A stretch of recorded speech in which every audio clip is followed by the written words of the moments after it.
कुमार मंगलम बिल्ला होश में आओ, होश में आओ, होश में आओ, होश में आओ, होश में आओ। कौन बनाता हिंदुस्तान? भारत का मजदूर किसान। कौन बनाता हिंदुस्तान? भारत का मजदूर किसान। कौन खिलाता हिंदुस्तान? भारत का मजदूर किसान।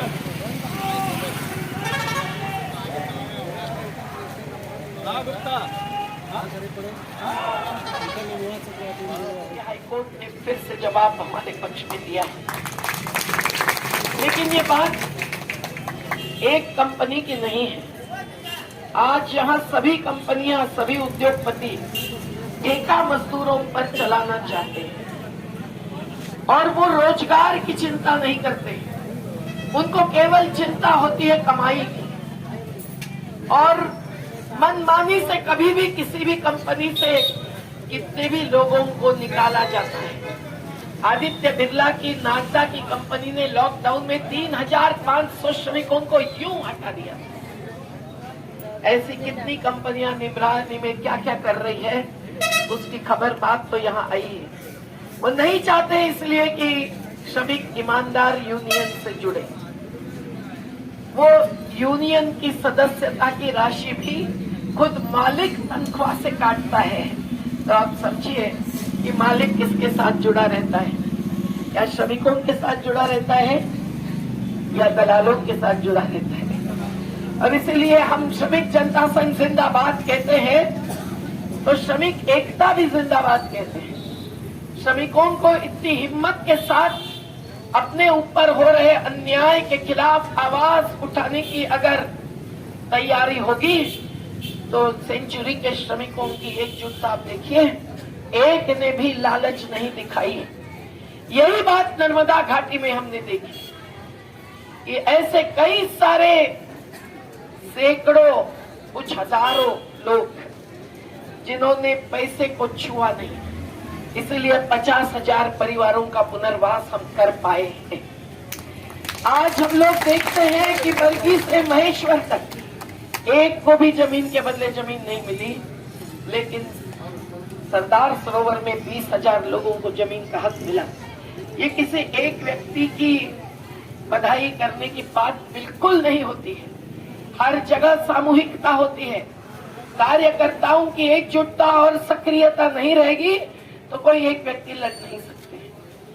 और अगर ये जनशक्ति हमारे साथ नहीं रहेगी, जिसमें किसान, मजदूर, मछुआरे, पशुपालक, कुम्हार, केवट सभी ने एकता के साथ संघर्ष किया है 38 साल, 39वां साल पूरा होना आया है। अगर ये नहीं होता तो नहीं मिलता हक।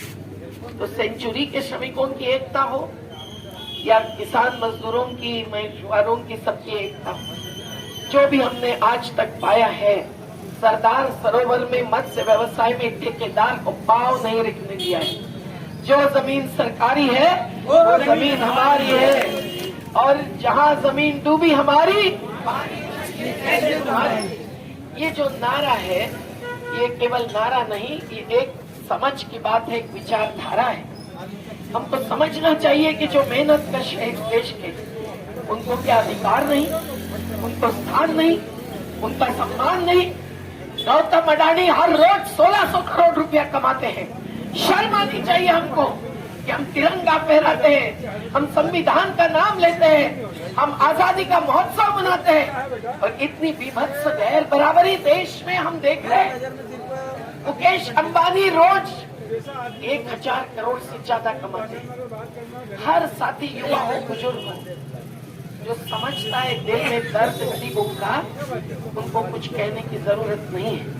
अगर शासनकर्ता ये दर्द नहीं समझते तो वो पूंजीपतियों को आशीर्वाद देते हैं, चाहे वो अवैध रेत खनन के माफिया हो, चाहे वो किसानों की भूमि हड़पने वाले माफिया हो, चाहे वो कंपनी के पूंजीपति हो जो कोई परवाह नहीं करते श्रमिकों की, जिन्होंने उनके खजाने भरे हैं। वो बस एक ही सोचते हैं कि मैं इससे उसमें जाऊं, मैं कपड़ा बुनने से वहां सीमेंट में जाऊं, कि रियल एस्टेट में जाकर बिल्डर बनूं, मुझे कहाँ ज्यादा से ज्यादा कमाई हो सकती है, उसकी ही सोचकर मनमानी से कंपनियां बेचते हैं। कंपनियां चलती नहीं है तो बेचते हैं, मतलब कंपनी नहीं बेचना माना जाता है कानून में, वो संपत्ति बेचते हैं। इस मुद्दे पर ही कोर्ट ने हमारी बात मंजूर करके हमारा विवाद है और वो विवाद खड़ा करने का हमारा हक है।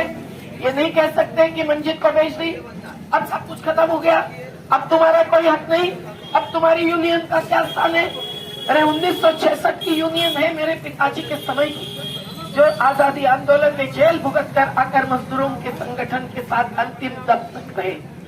तो हम लोग तो बहुत ही छोटे हैं, हमारा आंदोलन उतना बड़ा आजादी का आंदोलन नहीं है, पर आज भी जीने का अधिकार भी एक प्रकार की आजादी है, आजीविका अधिकार भी एक प्रकार की आजादी है। किसी भी गलत नीति कानून किसानों के विरोध का हो या श्रमिकों के विरोध के वो 4 कमजोर कानून जो अभी आए नहीं है वो लाने की बात हो, इसके खिलाफ बोलने का हमारा अधिकार, हमारी आजादी है। तो जो डरते नहीं है और डराते भी नहीं, हम न डरेंगे न डराएंगे, आगे बढ़ते जाएंगे। ये हिम्मत अगर है तो जेल है कितनी लंबी चौड़ी देख लेगा। पर क्या हम जेल मांग रहे हैं? हम स्कूल मांग रहे हैं, हम भोजन मांग रहे हैं, हम आवास का अधिकार मांग रहे हैं, हम